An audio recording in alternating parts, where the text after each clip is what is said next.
सभे मगहिया भाई बहन के भुलेटन काका के राम राम।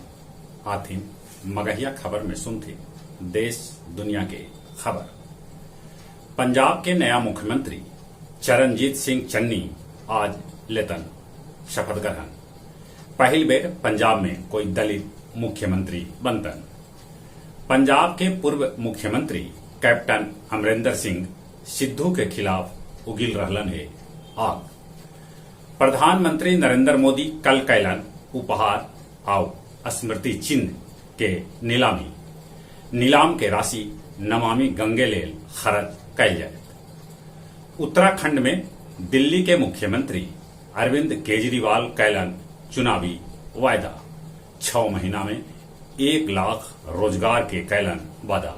साथे साथे रोजगार जबले न मिलत तबले 5,000 रुपया बेरोजगारी भत्ता दिल जाए।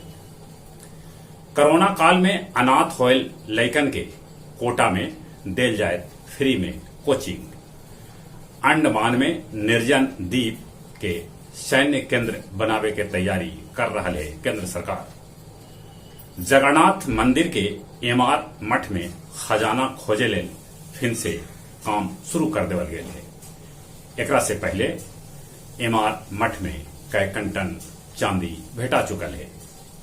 बिहार के स्वास्थ्य मंत्री मंगल पांडे कहलका है कि अब हर महीना के 21 तारीख के मनावल जाए परिवार नियोजन दिवस। ओवैसी के अतीक अहमद से जेल में न मिले के भेटायल अनुमति। गणेश प्रतिमा विसर्जन में 5 गो लैकन मुंबई के समुन्दर में डूब गए। 3 गो लैकन अभियो लापता हत। प्रभात खबर के कोलकाता संस्करण के संपादक कौशल किशोर त्रिवेदी के माए रमापति देवी के 86 बच्चर के उम्र में देहांत हो गया। 3 दिन तक अंतरिक्ष में सैर करके 4 गो अंतरिक्ष यात्री सुरक्षित धरती पर लौट अलन। काबुल में महिला कर्मी सभे के घर में बैठे के हुकुम जारी कर गए। महिला सभे कर रहलन है विरोध प्रदर्शन।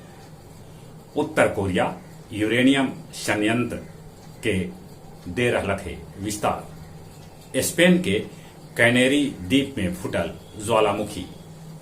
इजरायली सेना 2 गो फिलिस्तीनी भगोड़ा के कैलन जिंदा गिरफ्तार। गया जी में पिंड दानी सभे के आना शुरू हो गया है। टनकुप्पा प्रखंड के जगन्नाथपुर पंचायत के मुखिया धर्मेंद्र कुमार समेत 5 आदमी के दारू पार्टी करई गिरफ्तार करल गए। मगध मेडिकल कॉलेज के बच्चा वार्ड में 1 बेड पर 2 गो लैकन के हो रहल है इलाज। गया श्मशान घाट में बिना प्रदूषण शवदाह के मशीन लग तो गेल बाकी अभी चालू न होलक है। इंटेक के गया चैप्टर के कैल गेल उद्घाटन। मुकेश कुमार सिन्हा के लिखल तीसरा किताब बातें किताबों की के कैल गेल लोकार्पण। और अब कुछ खेल के समाचार। आईपीएल के एगो मैच में Chennai super Kings Mumbai Indians के 20 रन से हरा दिलक।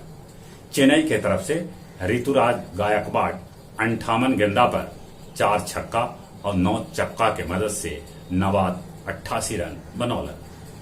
आईपीएल के बाद आरसीबी के कप्तानी भी छोड़ देतन कोहली। पाकिस्तान जाए से श्रीलंका और बांग्लादेश भी कैलन इनकार। फ्रांसीसी लीग के एगो मैच में फुटबॉल प्रेमी अपने में भिड़ गलन जम के मचौलन हुड़दंग। जहां तक मौसम के सवाल है जहां तहां पानी हो रहा है। उड़ीसा के राजधानी भुवनेश्वर में पानी बरसे से जनजीवन अस्त व्यस्त हो गया। कोरोना से बचे लेल मुंह और नाक पर मास्क लगाते, सोशल डिस्टेंसिंग के पालन करते, दिन में 3-4 बेर नीमन से हाथ साबुन से धोते। जो उम्र 18 बच्चर से ऊपरे है तक कोरोना के वैक्सीन जरूर लेते। चले अपने सभी के एक बेर फिर से भुलेटन काका के राम राम।